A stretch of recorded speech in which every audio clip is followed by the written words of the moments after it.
Halo semuanya, jumpa lagi bersama saya Indi Sujawe di channel Spiritual Indonesia.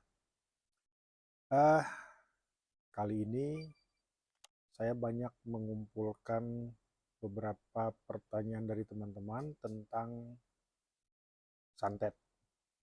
Ini juga banyak masuk ke eh, messenger saya, ya, kemudian Telegram juga WA. Beberapa bahkan ada juga yang bertanya langsung melalui telepon atau sekedar ngobrol-ngobrol di titik pertemuan tertentu langsung. Dan di sini saya kumpulkan pertanyaan yang menurut saya hmm, unik teratas. Jadi saya ambil 5 pertanyaan mengenai santet dari Angga Bali, ya. Ini pertanyaan pertama dari Angga Bali. Halo Angga, apakah santet itu ada? Kalau memang ada, bagaimana cara kerjanya? Nah, mungkin Anda pernah melihat satu video di YouTube pun ada kalau nggak salah, kalau bisa boleh Anda cari-cari nanti ya. Jadi beberapa tahun yang lalu ada orang yang perutnya mengeluarkan kawat, dan kalaupun setelah dia potong itu kawat tumbuh lagi. Begitu seterusnya. Ketika dironsen oleh dokter, tidak ada kawat itu tidak di bawah kulit itu tidak apa namanya, tidak panjang. Jadi seakan-akan dia tumbuh di tempat tertentu ya, di luar kulit. Dia tumbuh begitu saja. Apakah ini ditenggarai sebagai santet atau tidak? Ini bisa jadi pertimbangan kita untuk eh, dijadikan data ya keberadaan santet. Tapi dari pengalaman saya ya, bahkan saya pernah melakukannya beberapa belas tahun yang lalu, santet yang bisa dan apa namanya dan mungkin untuk dilakukan adalah santet dengan menggunakan energi. Kalaupun sampai membuat orang itu dengan cepat sakit atau kemudian lumpuh atau hal yang lainnya, itu tetap akan menggunakan media. Medianya adalah dengan menggunakan dengan melalui makanan, ya. Medianya dengan menggunakan makanan atau minuman sebagai alat bantu untuk menyampaikan energi negatif, ya. Eh, Sesuai dengan hukum fisika kuantum, bahwa energi itu tidak bisa dimusnahkan dan tidak terikat oleh ruang dan waktu. Artinya bisa jadi memang zaman dahulu orang-orang tua kita ya dalam serang menyerang tidak menggunakan senjata senapan ataupun senjata uh, peluru ya, senjata api, tapi lebih kepada senjata santet, serangan jarak jauh.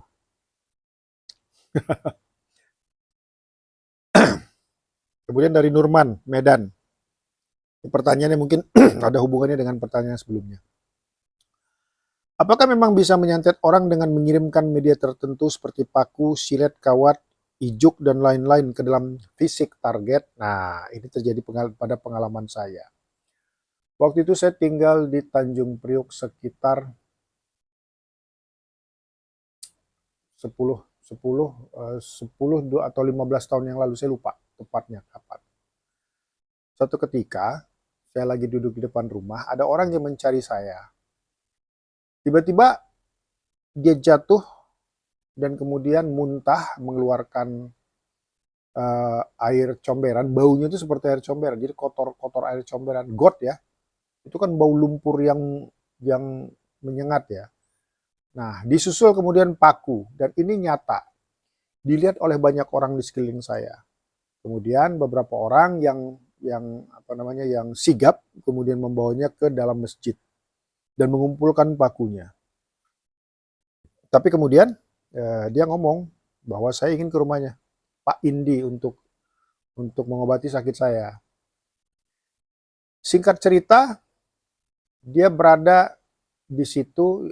Saya kontrakin rumah di dekat rumah saya kontrakin kamar. Itu sekitar, kalau nggak salah, sekitar 3 bulan, hingga akhirnya pun dia menetap sampai 8 bulan di sana. Setelah sembuh pun dia tetap di sana. Dia orang Padang yang kebetulan manajer beberapa buah rumah makan Padang.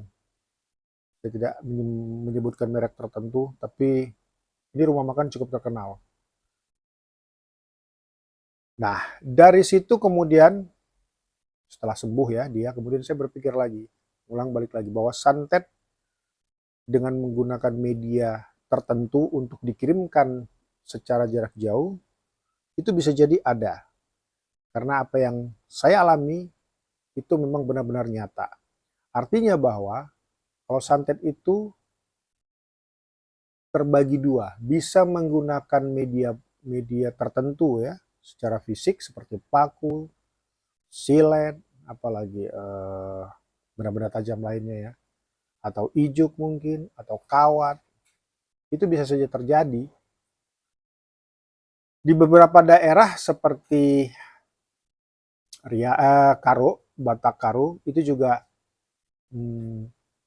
banyak para dukun yang menggunakan media seperti itu, tapi dengan energi yang menurut mereka adalah energi nenek moyang. Begitupun di daerah lainnya, seperti misalkan di daerah Kalimantan, teman-teman kita dari suku Dayak juga banyak menggunakan hal-hal seperti itu. Tapi tentu saja mereka tidak sembarangan. Orang yang memakai sembarangan itu saya kira hanya karena pesanan. Tapi kalau secara pribadi ya, itu hanya untuk dilakukan hanya untuk menyerang untuk orang-orang tertentu yang memang punya masalah secara pribadi. Saya kira begitu sih. Oke, ini terlalu melebar, kita kembali ke pertanyaan. Dari Budi Riau. Apakah ada risiko tertentu pada orang yang mengirimkan santet? Salah satu hukum alam itu adalah sebab akibat. Biasa kita sebut dengan karma. Ya. Atau kausalitas. Ini ada hubungannya juga dengan dengan ya karma ya, karma. Apa yang kita tabur itu yang akan kita tuai. Itu hukum alam, itu hukum alam. Sebagai contoh ya, sebab akibat yang lainnya yang lebih dekat ke kita, bahkan kita diam pun terjadi sebab akibat atau transaksional. Karena kita menghirup oksigen, maka kita mengeluarkan karbon untuk menggantinya. Itu kan sebabnya. Sebab dan akibat juga kan. Atau kalau dari hukum transaksionalnya yang sama, sebetulnya sama-sama aja ya. Kita membeli oksigen dengan membayar karbon. Artinya sudah terjadi jual beli, sudah terjadi sebab akibat walaupun kita hanya diam saja. Ya. Jadi kalaupun kita menggunakan media santet untuk menyakiti orang yang tidak kita sukai, terlepas apakah itu kita pesan kepada dukun tertentu, ya, atau kita lakukan sendiri kalau memang kita bisa, tetap ada hukum sebab akibat yang bekerja. Apa yang kita tabur, itulah yang kita tuai.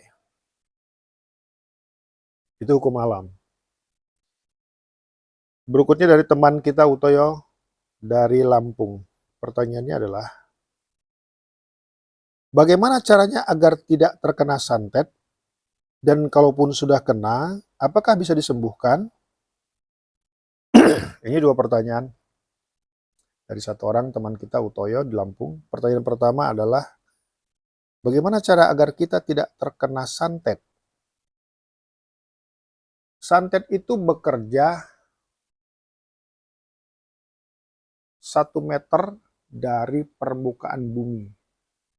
Artinya bahwa permukaan bumi itu jarak 1 meter ya dari permukaan tanah, eh, diukur dari permukaan tanah ke atas itu kira-kira jaraknya 1 meter, itu masih kuat untuk membentengi kita terkena santet.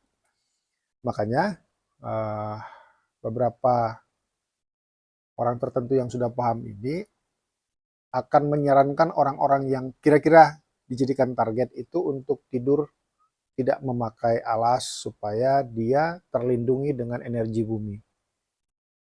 Itu yang pertama. Yang kedua, perbanyak memperbaiki atau menguatkan energi tubuh atau persering ya melakukan kegiatan untuk menguatkan energi tubuh.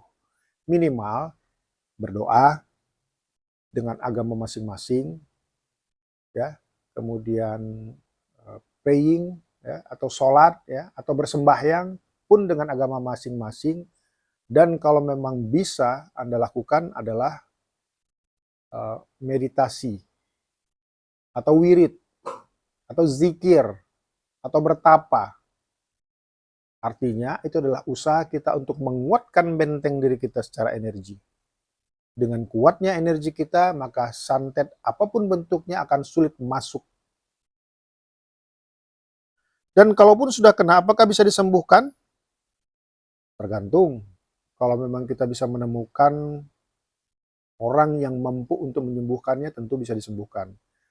Dari pengalaman saya ke belakang, mungkin sudah banyak juga yang saya sembuhkan orang-orang yang terkena santet.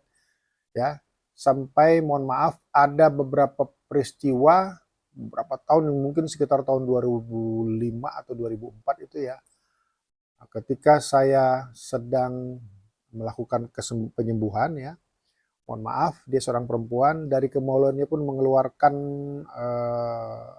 kalajengking, dan ini nyata terjadi langsung. Jadi kalau ada yang tidak percaya dengan santet, mungkin belum aja kena. Saya tidak percaya dengan santet, mungkin seperti pesulap merah. Saya bukan orang yang bisa menyantet dengan benda ya, bukan. Tapi saya pernah dikontrak untuk menyantet, tentu dengan sistem energi yang saya bisa, seperti sistem voodoo. Ya, menggunakan misalkan menggunakan eh, boneka kalau sistem voodoo itu ya. Dulu saya lakukan dengan menggunakan media foto dulu dengan beberapa teknik tertentu ya, mengirimkan energi negatif, dan ketika pertahanannya melemah itu bisa saja masuk, tapi bisa harus dilakukan secara terus menerus ya, dan tentu bisa disembuhkan apabila kita menemukan orang yang tepat untuk bisa menyembuhkannya. Yang terakhir dari teman kita Tompi Manado, apa tanda-tanda orang yang terkena santet? Agak sulit untuk dikenali, terutama kalau santetnya berbentuk energi. Karena ada beberapa orang yang misalkan uh, tidak punya masalah tertentu ya, yang membuat dia menjadi gelisah ya. Biasanya kan kalau orang yang kena masalah, entah mungkin masalah rumah tangga, masalah dengan keluarga yang lainnya, dia gelisah, itu kemudian bunuh diri. Tidak punya masalah itu tiba-tiba bunuh diri, artinya bisa jadi ini merupakan santet dalam bentuk yang lain. Mensugesti orang untuk bunuh diri ke bawah sadarnya. Mengirimkan energi untuk masuk ke bawah sadarnya, kemudian memberikan induksi agar dia bunuh diri. Dan itu banyak terjadi. Sepengetahuan saya, santet-santet seperti ini sering dilakukan oleh orang-orang oleh orang-orang yang praktisi penyantet dari Pulau Jawa, kebanyakan demikian. Ya, kalau di internasional itu kebanyakan dari Cina, orang dukun-dukun dari Cina banyak menggunakan teknik dengan begitu. Jadi agak sulit dideteksi, ya. Kalau santet benda itu kan bisa langsung keluar, mulai dari mungkin dari mulut atau dari lubang-lubang tertentu, atau muncul seperti yang pernah saya ceritakan di awal tadi ya, muncul kawat dari perut ya, dari tempat tertentu. Bahkan ketika di ronsen pun itu ada di dalam, memang muncul begitu saja dari dalam. Jadi tidak ada tanda-tanda khusus sih untuk orang yang terkena santet, tidak ada tanda-tanda khusus yang bisa kita kenali bahwa memang dia sudah terkena santet. Oke, teman-teman, demikian episode kali ini ya, menjawab pertanyaan tentang santet secara mendasar. Sekali lagi, teman-teman yang ingin bertanya bisa melalui kolom komentar di bawah, atau nanti dari link Telegram Anda bisa masuk ke grup Spiritual Indonesia, dan silahkan Anda bergabung di sana dan bertanya langsung. Nanti akan saya jawab atau akan saya ambil sebagai bahasan kita nanti di episode selanjutnya. Terima kasih, jangan lupa subscribe, like, and comment, dan share bagi ke teman-teman Anda yang lain untuk keberlangsungan channel ini. Salam suwung. Suwung sajalah.